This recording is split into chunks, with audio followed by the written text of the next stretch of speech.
Sir ಹಾಗೆ ನಟರಾಜ್ ಗೌಡ್ರು ಇದಕ್ಕೆ ಉತ್ತರ ಕೊಡ್ಲಿ ಸರ್. ಸ್ವಲ್ಪ ಪೊಲಿಟಿಕಲ್ ಆಂಗಲ್ ಅಲ್ಲೂ ಯೋಚನೆ ಮಾಡೋಣ.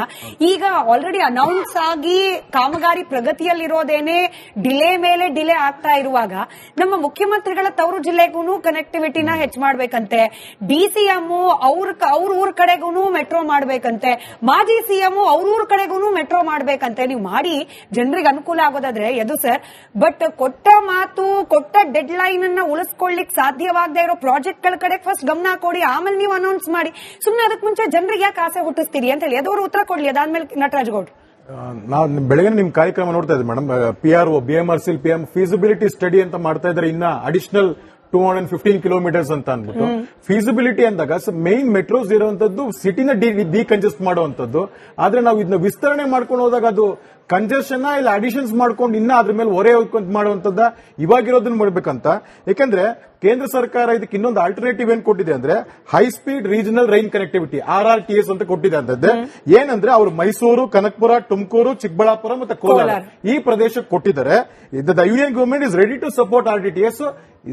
ಕಂಡೀಷನ್ಸ್ ಏನು ಅಂದ್ರೆ ಈ ಒಂದು ಮೆಟ್ರೋ ಕನೆಕ್ಟಿವಿಟಿನ ಸಿಟಿ ಒಳಗಡೆ ಇದ್ ಮಾಡಿ ಸಿಟಿಯಿಂದ ಏನಿದೆ ಅದನ್ನ ರೈಲ್ ಕನೆಕ್ಟಿವಿಟಿ ಮಾಡಬೇಕು, ಅದಕ್ಕೆ ಸಪೋರ್ಟ್ ಮಾಡ್ತೀವಿ ಅಂತ ಹೇಳಿದ್ರೆ ಈಗಾಗಲೇ ಈ ಒಂದು ಇದನ್ನ ಡೆಲ್ಲಿ ಮತ್ತೆ ಮೀರಟ್ ಇದನ್ನಲ್ಲಿ ಕನೆಕ್ಟ್ ಮಾಡಿದರೆ 210 ಇಂಜಿನ್ಸ್ ಕೂಡ ಅದು ಸಪೋರ್ಟ್ ಮಾಡಿದ್ದಾರೆ.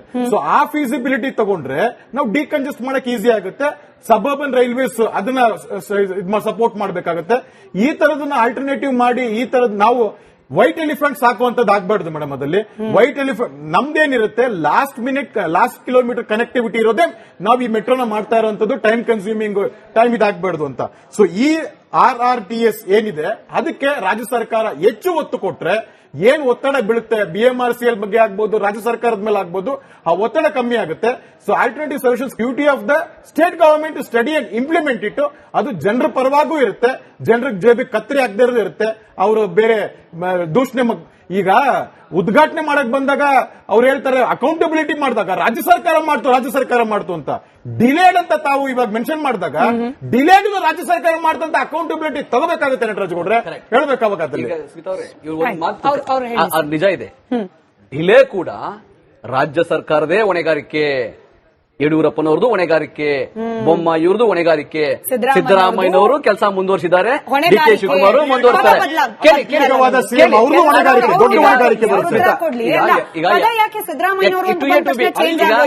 ನಾವು 8 ವರ್ಷ 2A 2B ಅಂತದ ಬಗ್ಗೆ ಮಾತ್ರ ಮಾತಾಡ್ತಾ ಇದ್ದೀನಿ. 21ರಿಂದ 26ಕ್ಕೆ ಮುಗಿಬೇಕಿತ್ತು. ಶುರುವಾಗಿದ್ದು ಯಾವಾಗಿದು? 21, 22, 23 ಎಷ್ಟು ಕೆಲಸ ಕಾಮಗಾರಿ ಆಗಿತ್ತು ಕೇಳಿ. ಅಲ್ಲರಿ ಲ್ಯಾಂಡೇ ಅಕ್ವಿಷನ್ ಆಗಿರ್ಲಿಲ್ಲ ರೀ, ಕಂಪ್ಲೀಟ್ ಆಗಿರ್ಲಿಲ್ಲ ರೀ. ಸೊ ಅದು ನಾನು ಅವ್ರ ಮೇಲೆ ಹೊಣೆಗಾರಿಕೆ ಆಗ್ತೀನಿ. ಅವ್ರ ತಪ್ಪನ್ನು ಅವ್ರು ಒಪ್ಕೋತಾರ ಬಿಡ್ತಾರ ಬೇರೆ ವಿಷಯ. ನಂತರ ಏನ್ ಗೊತ್ತಾ, ಹೌದು JP ನಗರದಿಂದ ಕೆಂಪಾಪುರಕ್ಕೆ, ಹೊಸಳ್ಳಿಯಿಂದ ನಾವು ಮಾಗಡಿ ರೋಡ್ ಕಡಬಗೆರೆವರೆಗೂ ಸುಂಕದಕಟ್ಟೆ ಬರಬೇಕು, ಅದು ಮೆಟ್ರೋ 3ನೇ ಹಂತ. 4ನೇ ಹಂತದಲ್ಲಿ ತುಮಕೂರಿಗೂ 60 ಕಿಲೋಮೀಟರ್ ಪ್ಲಾನ್ ಮಾಡ್ತಾರೆ. ಈಗ ಬೆಂಗಳೂರು ದಕ್ಷಿಣ ಜಿಲ್ಲೆ ಅಂತ ಆಗಿದೆಯಲ್ಲ, ಇಲ್ಲಿ ಏರ್ಪೋರ್ಟ್ ಫೈನಲ್ ಆದ್ರೆ ಅಲ್ಲಿಗೂ ಕೂಡ ಕನೆಕ್ಟಿವಿಟಿ ಬೇಕಾಗ್ತದೆ. ಇನ್ನೊಂದು ಡೊಮೆಸ್ಟಿಕ್ ಏರ್ಪೋರ್ಟ್ ಬೇಕಿದೆ, ಅಗತ್ಯ ಇದೆ. ಅದು ಯಾವ ಜಾಗದಲ್ಲಿ ಬರ್ತದೆ ಅನ್ನೋದನ್ನ ರಾಜ್ಯ ಸರ್ಕಾರ 2-3 ಭಾಗ ನೋಡಿದೆ. ಅದಕ್ಕೆ ಸರ್ಕಾರ ಅಪ್ರೂವಲ್ ಕೊಟ್ರೆ ಅಲ್ಲಿಗೂ ಬೇಕಾಗುತ್ತೆ. ನಾವು ಇವತ್ತಿನ ಕೆಲಸ ಇವತ್ತಿಗೋಸ್ಕರ ಅಂತಲ್ಲ, ಮುಂದಿನ ಯೋಜನೆಗಳಿದಾವಲ್ಲ, ಮುಂದಿನ ಯೋಜನೆಗಳು ಕೂಡ ಇವತ್ತೇ ನಾವು ಪ್ರಿಪರೇಷನ್ ಮಾಡಬೇಕಾಗತ್ತೆ. ಹಾಗಾಗಿ ಆ ಪ್ರಿಪರೇಷನ್ ನಡೀತಾ ಇದೆ. ನೀವ್ ಹೇಳಿದ್ರೆ ಐ ಅಗ್ರಿ, 3ನೇ ಹಂತ 2A 2B ಕಂಪ್ಲೀಟ್ ಆಗಿ ಇನಾಗ್ರೇಟ್ ಆಗಬೇಕು, ಆ ಕಾಮಗಾರಿಗಳು ಮುಗಿಬೇಕು. ಆಮೇಲೆ ಡಾಲರ್ ಮೌಲ್ಯ ಈ ತರ ಆಗಿರೋದಕ್ಕೋಸ್ಕರ, ಬೆಲೆ ಹೆಚ್ಚಿಗೆ ಡಾಲರ್ ಜಾಸ್ತಿ ಆಗಿ ರುಪಿ ಮೌಲ್ಯ ಕಡಿಮೆ ಆಗಿರೋದಕ್ಕೋಸ್ಕರ ಇವತ್ತು BMRCLಗೆ ಹೊರೆ ಬೀಳ್ತಾ ಇದೆ. ಕೇವಲ ಅಂತಾರಾಷ್ಟ್ರೀಯ ಯುದ್ಧ ಮಾತ್ರ ಆಗ್ತಾ ಇದೆ, ಅದಕ್ಕಾಗಿ ಡಾಲರ್ ಗಟ್ಟಿಯಾಗಿದೆ, ರುಪಿ ದುರ್ಬಲ ಆಗಿದೆ ಅಂತಲ್ಲ. 2021ರಲ್ಲಿ 73 ರೂಪಾಯಿ 90 ಪೈಸಾ ಇತ್ತು ಪರ್ ಡಾಲರ್, ಈಗ 95 ರೂಪಾಯಿ 70 ಪೈಸಾ ಆಗಿದೆ. ಯುದ್ಧ ಕಾರಣ ಕೇವಲ ಅಲ್ಲ, ಯುದ್ಧಕ್ಕೆ ಮುಂಚೆನೂ ಕೂಡ 93 ರೂಪಾಯಿ ಇತ್ತು.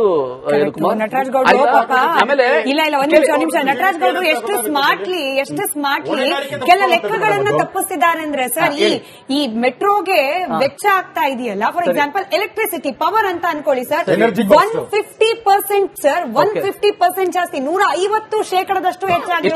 ಇದನ್ನ ಯಾರು ಹೊಣೆ ಮಾಡ್ತೀರಿ?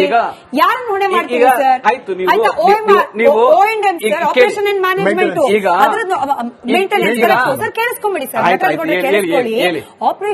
ಆಪರೇಷನ್ ಹಂಗೆ ಮ್ಯಾನೇಜ್ಮೆಂಟ್ Correct. 262 ಕೋಟಿ ಎಸ್ಟಿಮೇಷನ್ ಇದ್ದಿದ್ದು 600 ಕೋಟಿಗೆ ತಲುಪಿ, ಇದನ್ನ ಯಾರನ್ನು ಹೊಣೆ ಮಾಡ್ತಾರೆ ಖಂಡಿತ. ಸರ್? ಈಗ ನೀವ್ ಹೇಳ್ದಂಗೆ ಬೆಲೆ ಹೆಚ್ಚಿಗೆ ಆಗಿದೆ.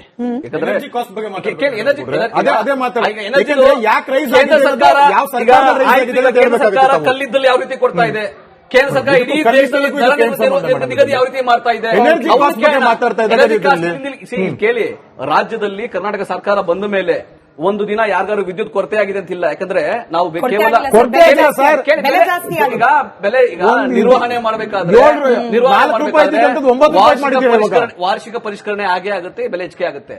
ಈಗ ಫೇರ್ ಫಿಕ್ಸೇಷನ್ ಕಮಿಟಿ ಅಂತಿದೆ, ಏನು ಮೆಟ್ರೋ ಫೇರ್ ಫಿಕ್ಸೇಷನ್ ಕಮಿಟಿ ದೊಡ್ಡ ಆಗಿದೆ ಅನ್ನೋದು 2002 ಕಾಯ್ದೆ, ಕೇಂದ್ರ ಸರ್ಕಾರದ ಕಾಯ್ದೆ, ರಾಜ್ಯ ಸರ್ಕಾರ ಕಾಯ್ದೆ ಮಾಡಿರೋದಲ್ಲ, ಅದು ಕೇಂದ್ರ ಸರ್ಕಾರ ಮಾಡಿರೋ ಕಾಯ್ದೆ. ಮೇಡಮ್, ಅದ್ರ ಪ್ರಕಾರ RRTS ಕೇಳಿ, ಬಗ್ಗೆ ಅದ್ರ ಮಾತಾಡಿ ಪ್ರಕಾರ ಮೇಡಮ್, ಕೇಳಿ, ಕೇಳಿ ಮೇಡಮ್, ಕೇಳಿ, ಸರ್ಕಾರ ಒಪ್ಕೊಳ್ತಾ ಇಲ್ಲ ಅದ್ರ ಅಂತ ಪ್ರಕಾರ 5% ಈ ಫೆಬ್ರವರಿದಲ್ಲಿ ಬೆಲೆ ಹೆಚ್ಚಿಗೆ ಮಾಡಬೇಕು. ಆದ್ರೆ ಹೌದು, ಸಾರ್ವಜನಿಕರ ಆಕ್ರೋಶ ಇತ್ತು. ನಾವು ಕೂಡ ಇಂಟರ್ನಲ್ಲಿ ಸರ್ಕಾರ ಕೇಳಿದ್ವಿ, ಬೇಕಾಗಿಲ್ಲ, ಇದು ಕಳೆದ ವರ್ಷ ಕಡೆ ಜಾಸ್ತಿ ಮಾಡಿದಿರಿ, ಈ ವರ್ಷ ಬೇಕಾಗಿಲ್ಲ ಅಂದ್ಮೇಲೆ ಅದನ್ನ ಡ್ರಾಪ್ ಮಾಡಿ. ಒಂದು letter ಬರೀಲಿಲ್ಲ ಮೇಡಮ್ ಅಲ್ಲಿ. ಹೆಚ್ಚಿಗೆ ಆಗತ್ತೆ. ಡಿ.ಕೆ. ಶಿವಕುಮಾರ್ ಅವರ fare fixation committee D K. Shivakumar ಅವರ ಪ್ರತಿಕ್ರಿಯೆಯನ್ನ ಈ ಮೆಟ್ರೋ ಫೇರ್ ಹೈಕ್ ಬಗ್ಗೆ ಆಮೇಲೆ ಇನ್ನೊಂದು ಮೆಟ್ರೋ ಸ್ಮಿತಾ- ಪ್ರಯಾಣಿಕರು ಯಾರು ಸ್ಮಿತಾ- ಕೂಡ ಮರೆಯಲ್ಲ ಸರ್. ಸ್ಮಿತಾ- ಅವಾಗ ಆದ ಸ್ಮಿತಾ, ಚರ್ಚೆಗಳನ್ನ ಇದನ್ನ ಯಾರು ಕೇಳಿಸ್ಕೊಳ್ಳಿ, ಮರೆಯೋದಿಲ್ಲ. ಸ್ಮಿತಾ, ಒಂದು letter ಬರ್ದಿಲ್ಲ ಸರ್ ಅವತ್ತು. ನಾವು ಇವ್ರು ಹೇಳ್ದಂಗೆ ಕರೆಕ್ಟ್. ಸುತ್ತಲೂ ಕಂಜೆಷನ್ ಕಮ್ಮಿ ಮಾಡಬೇಕು ಅಂತ ಹೇಳಿ ಈ ಸಬರ್ಬನ್ ರೈಲು ಯೋಜನೆ ತೆಗೆದುಕೊಂಡು ಬಂದ್ವಿ. ಖರ್ಗೆ ಅವರು ಅಲ್ಲಿ ಮಂತ್ರಿ ಆಗಿದ್ರು, ಅದು ಅಪ್ರೂವ್ ಮಾಡಿದ್ರು. ಆಯ್ತು, ಯೂನಿಯನ್ ಗವರ್ಮೆಂಟ್ ಬದಲಾವಣೆ ಆಯ್ತು, ನರೇಂದ್ರ ಮೋದಿ ಅವರು ಬಂದು ವಾರ್ಷಿಕವಾಗಿ 10 ವರ್ಷದಲ್ಲಿ ಎಷ್ಟು ದುಡ್ಡು ಕೊಟ್ಟರು? ಫಸ್ಟ್ ವರ್ಷ ಕೊಟ್ಟರು 1 ಕೋಟಿ ರೂಪಾಯಿ. ಬೇಕಾಗಿರೋದು 17,000 ಕೋಟಿ ರೂಪಾಯಿ ಬೇಕಾಗಿದೆ ಸಬರ್ಬನ್ ರೈಲು ಯೋಜನೆಗೆ. 1 ಕೋಟಿ ರೂಪಾಯಿ ಬಜೆಟ್ ಇಟ್ಟರ್ರಿ. ಅದು ಒಂದು ಇವತ್ತಿನ budget ಅದು ಏನ್ ಏನು? ಗೊತ್ತಾ ಸರ್ ಅದದ್ದು? ಕೇಳಿ, ಇದು ನಿಮ್ಮ ಸರ್ಕಾರ 10 ವರ್ಷದಲ್ಲಿ ಮಾಡೋ ಸಾಧನೆ ಇದು. ಪ್ರಶ್ನೆ ಕೇಳಬೇಕಾದ್ರೆ ಮುಂಚೆ